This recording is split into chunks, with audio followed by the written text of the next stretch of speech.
மதுரை மீனாட்சி அம்மனோட அபிஷேகத்தை ஏன் பார்க்க விட மாட்டாங்கன்னு உங்களுக்கு தெரியுமா? அந்த விக்கிரகத்தோட மகிமை உங்களுக்கு என்னன்னு தெரியுமா? யாக குண்டத்தில் அக்னியில் அவதரித்த மீனாட்சியின் இயற்பெயர் தடாதகை, அங்கையர்கண்ணி.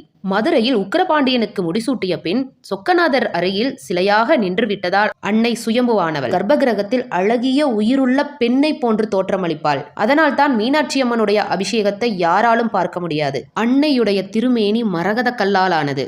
அதனால் தான் பச்சை நிறத்தில் காட்சியளிப்பாள் அம்பிகை. அன்னையனுடைய வலது கால் சற்று முன்னோக்கி இருக்கும். ஏனென்றால் தன்னுடைய பக்தர்கள் அழைப்பிற்கு ஓடோடி வருவதற்காக. பச்சை நிற மேனியை உடைய மீனாட்சி கையில் பச்சை நிற கிளியை ஏந்தி இருப்பாள். மற்ற கோவில்களில் உள்ள தெய்வங்கள் அர்த்தஜாம பூஜை முடிந்து பள்ளியறை பூஜை முடிந்து அனைத்து தெய்வங்களும் உறங்கச் செல்வதாக ஐதீகம். மீனாட்சி அம்மன் கோவிலிலும் அர்த்தஜாம பூஜையும் உண்டு, பள்ளியறை பூஜையும் உண்டு. ஆனால் மீனாட்சி உறங்குவதே இல்லை. காரணம், அள்ளும் பகலும் மாந்தர் குலத்தை ரட்சிக்கக்கூடிய ஒரே தெய்வம் மீனாட்சி.